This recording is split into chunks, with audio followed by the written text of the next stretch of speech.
So today we're going to be talking about a local kid to Arkansas.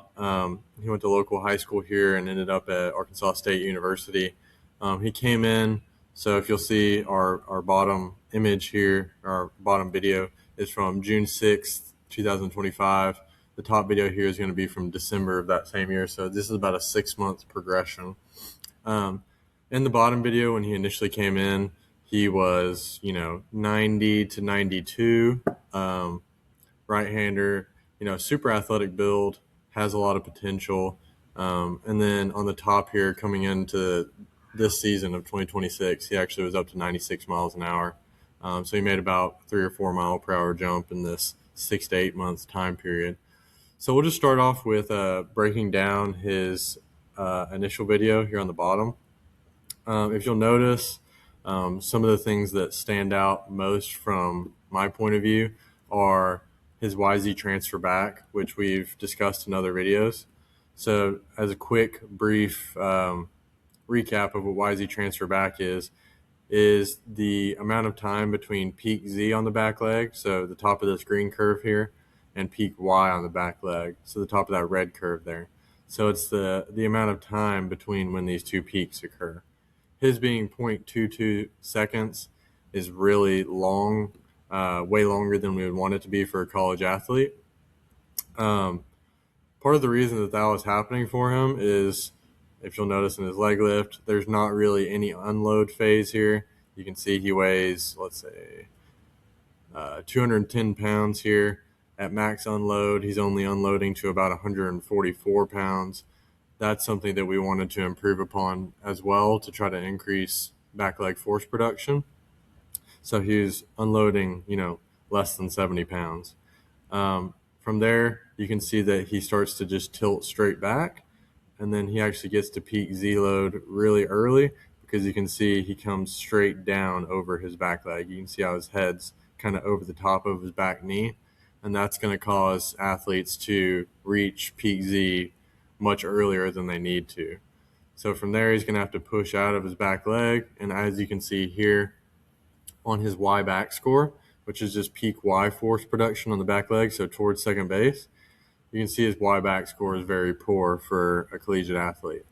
That's partially and mainly contributed to because of this straight drop down, and then he has to push out of it from there. So some of the things that I just want to highlight going into the next pitch, we're going to be looking at YZ transfer back. Also, Z transfer was very slow on the bottom one. You'll see Z transfer is just the amount of time between peak Z load on the back leg and peak Z load on the front leg. So essentially how fast you transition from back leg peak load to front leg peak load.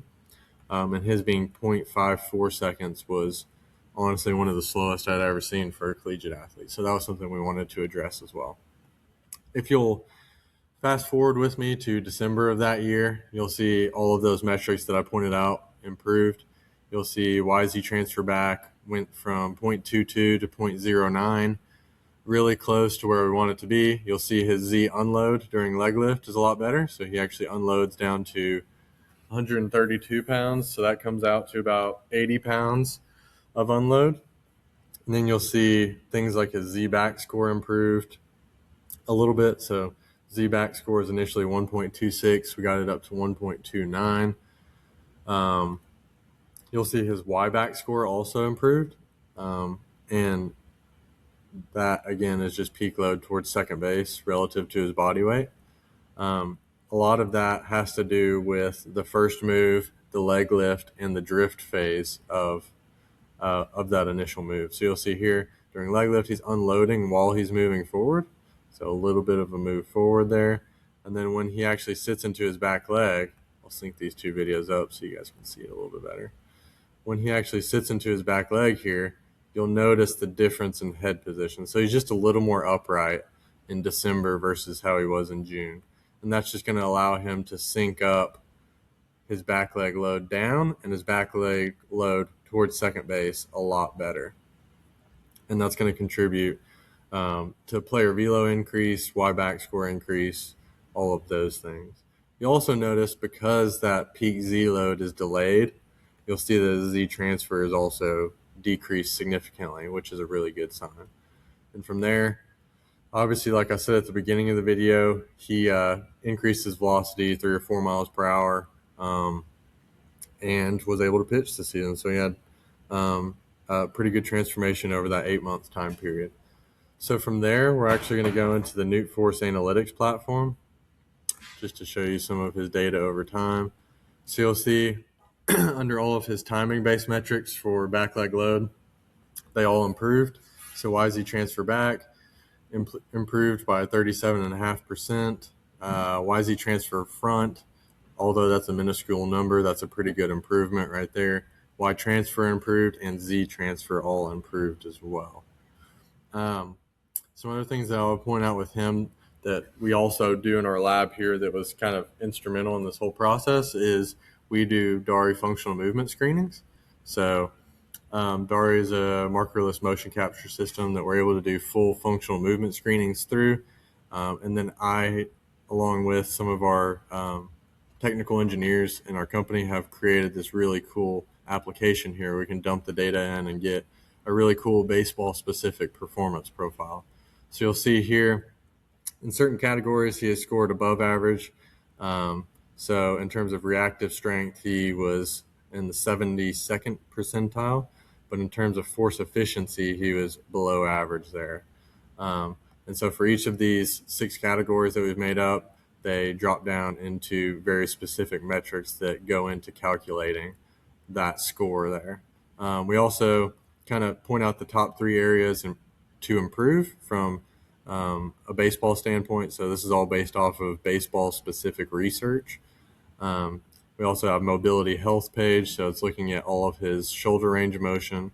You can see he has really good external rotation, really good internal rotation. You can see he has some issues with abduction and horizontal abduction. So these are all things that we took into account from that June time period all the way up until the 2026 season started to help him kind of get into a better place as well.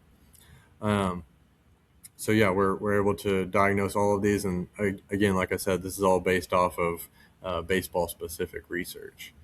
So yeah, it's kind of a breakdown of him. You can see that in his latest assessment, so December of 2025, we got him into the college ranges in all of the back leg metrics as well.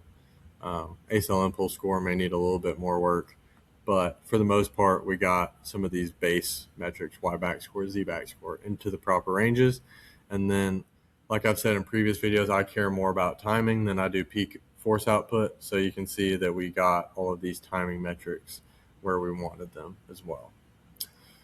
So there's a little transformation along with some of the new data we are providing to athletes that come in-house to our lab in Little Rock.